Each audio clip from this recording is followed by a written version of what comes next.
Hi, welcome to the Week 10 lecture. This week I'd like to talk about a healthy lifestyle and in particular nutrition and healthy eating. Uh, this is another popular topic that's in the media almost every day, certainly every week.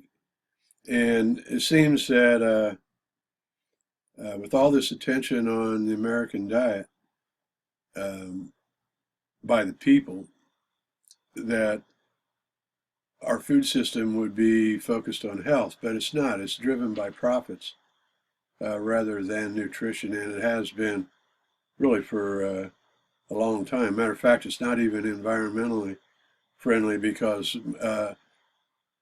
most food is processed and designed for shipment over long distances and storage.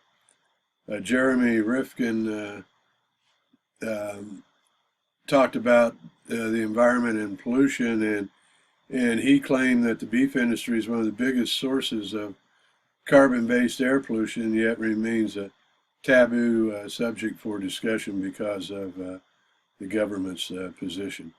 Also, it's been determined by quite a few nutritionists that the most affordable food in a grocery store tends to be the least nutritional, and that's a systemic problem.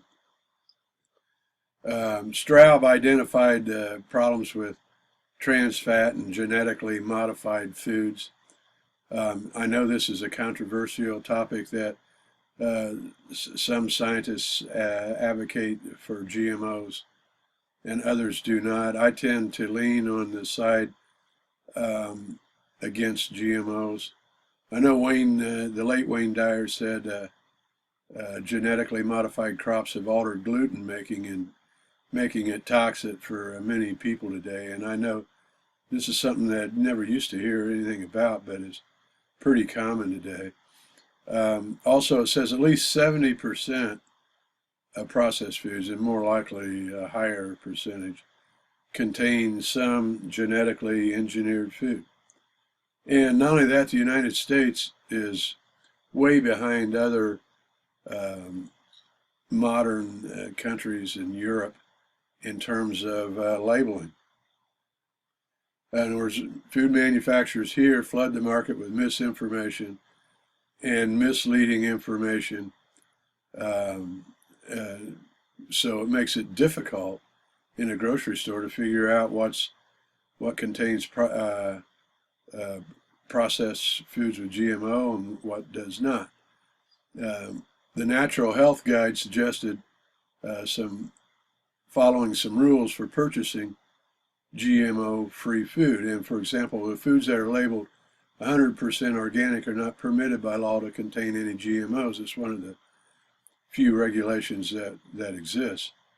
And some food is now labeled as GMO-free or non-GM, which I think is a good labeling. There are some specific foods that are likely to contain GMOs unless marked GMO-free. And for example, these include soybeans, corn, canola, cottonseed, oil, dairy. So, I mean, if you look at this, you have to read the ingredients. There's a long story about how companies were able to get aspartame approved for use in artificial sweeteners, and yet it's really considered to be a chemical that you want to avoid consuming. Also, problems at the source. Natural Health Guide reports that a common practice in producing meat today is for the cattle to be held in feedlots for the last 3 to 4 months before market, where they're fed GMO feed and often injected with steroids to increase their weight because they're sold by weight. The same process is used for fish. Salmon is one of the more common ones. Salmon and tilapia. And meat labeled 100% grass-fed is used for cattle that are organic. Also, buying anything organic is more expensive. So to get nutritional food, you have to spend more money. I know when I was a kid growing up, my parents used to tell me that I should eat everything on my plate that they serve me, because that there would be children, they would tell me, that children somewhere in the world were starving, and I should be grateful that I live here in the United States and had food on the table. And as most children, I learned that. So I grew up to become an adult that when I'm served something on my plate, I feel compelled to eat it all. And then what we find out is that we have no concept of portion control. So we go into a restaurant and they basically, the portion control is more than what any one person needs, and yet we sit there and feel compelled to eat it all. And the Natural Health Guide estimated that the average American today consumes at least 300 more calories per day compared with the average consumption 25 years ago. Excuse me, and not only that, there's a big difference in the nature of work, because work used to be physical, and today it's mostly information processing. A few years ago, there was a teacher, secondary education teacher, that did a McDonald's experiment that got a lot of attention. And basically what he did, he worked with his class, and it was the lesson to be learned was about portion control.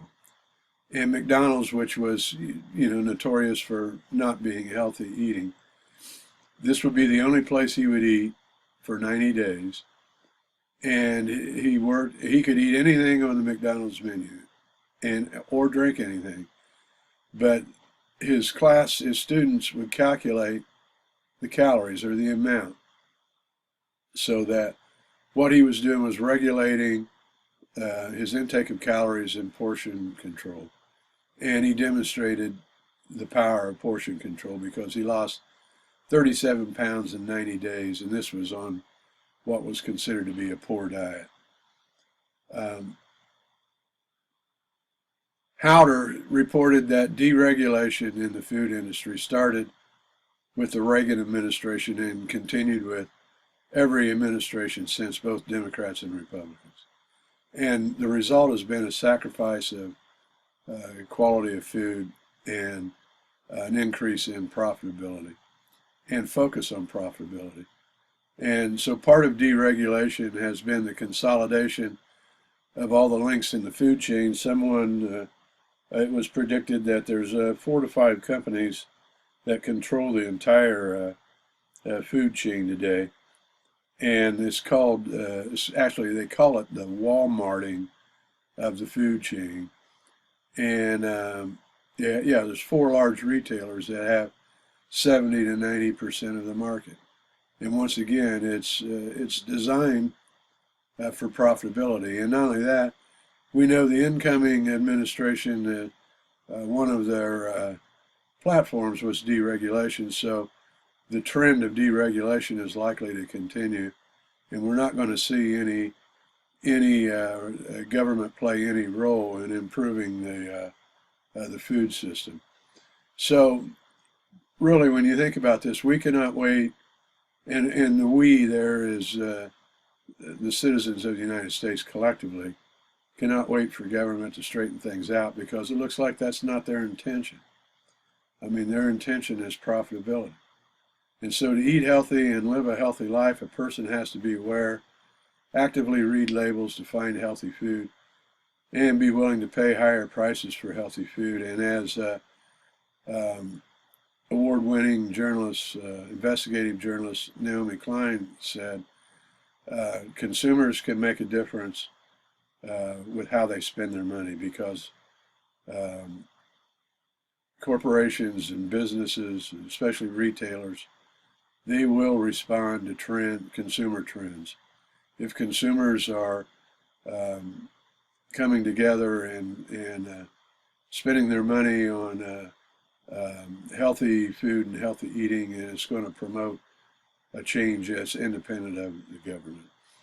Once again, I have references for you to follow up, and they'll be in the transcript I post online. Thank you.